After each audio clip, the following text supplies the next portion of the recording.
Hello and welcome to Palace Intrigue. I am your host, Mark Francis.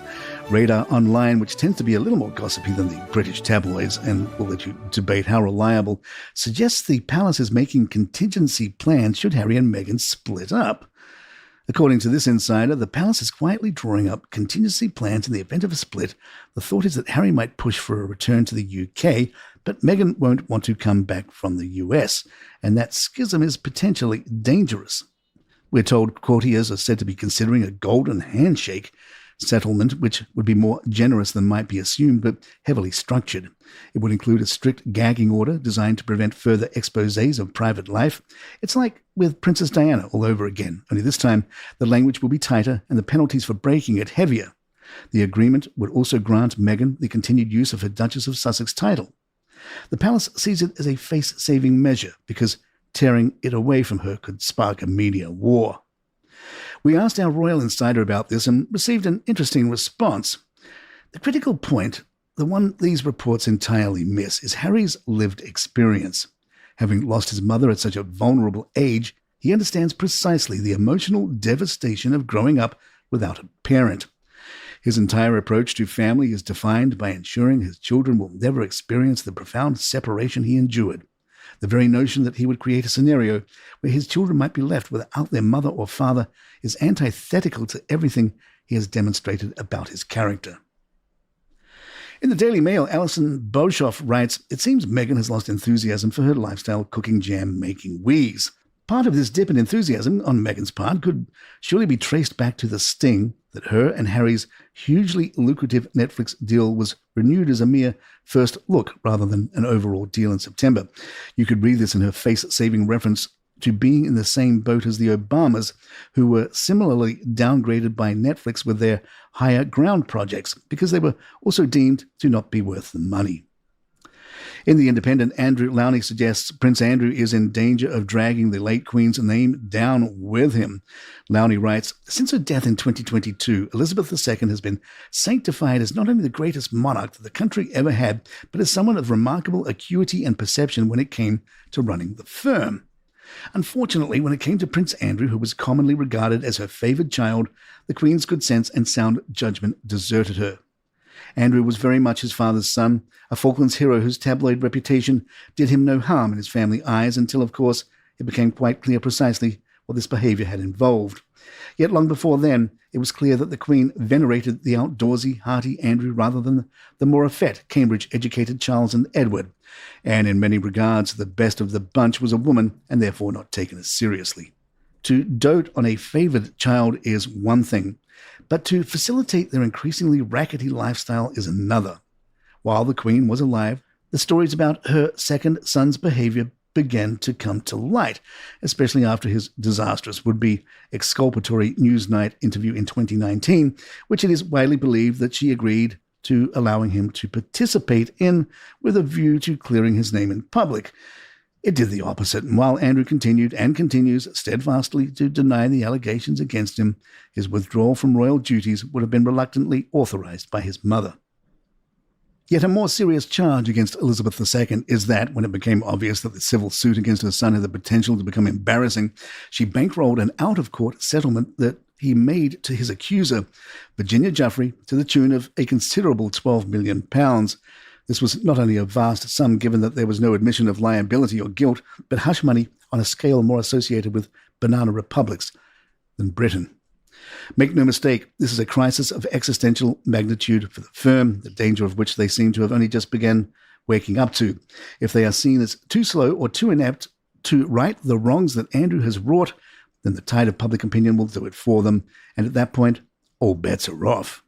More Palace in just a moment.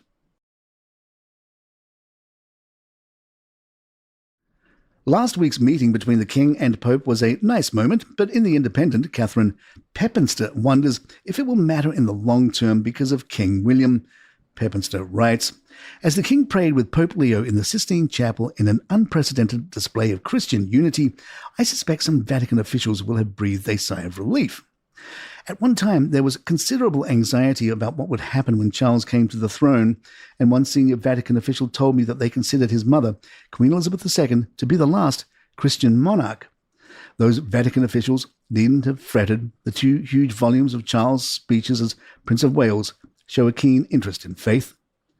No wonder, then, that alongside the prayer service in the Sistine Chapel, the Vatican decided to give him what is called a spiritual honour, to be made a confrater of the Abbey of St. Paul at the Papal Basilica of St. Paul's outside the walls, and installed in a special chair with his royal coat of arms. It will then be made available for the king and his successors to use when they are in Rome. Charles III may well use it again, but William V, there is little sign that the Prince of Wales has much time for religion. Yes, he was hatched and matched in the Church of England, with his christening in the music room at Buckingham Palace and his wedding to Kate Middleton at Westminster Abbey, watched by millions around the world, but there is little sign of engagement with religion other than those formal ceremonies. One formal religious ceremony will soon start to loom over his life. His father's reign will undoubtedly be much shorter than that of Elizabeth II, which is why clerics started talking about how William needed to start thinking about his own crowning as soon as his father's coronation was over. I know of at least one clerical coronation expert who sent a detailed memo to William's office about it, urging him to think about it as soon as possible.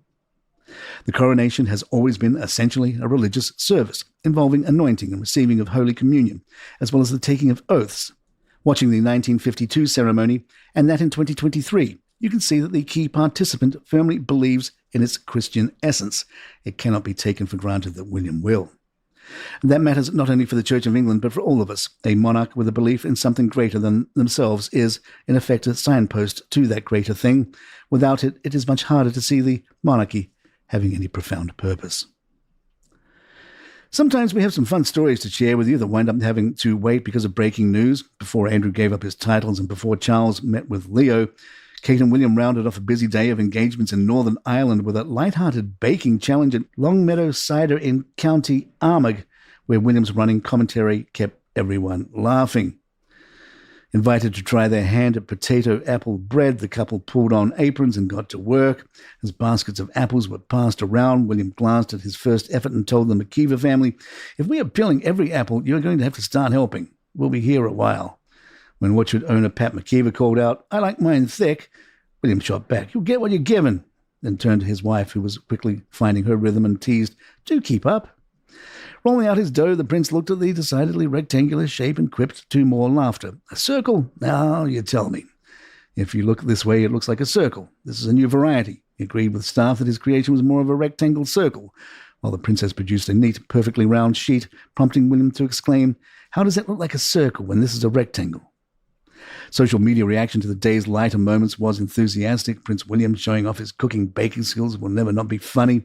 "His comments are hilarious," wrote one user. Another added, "I just love these two, so authentic." While a third joked, "If Prince William opens up a royal patisserie, I'm first in the queue."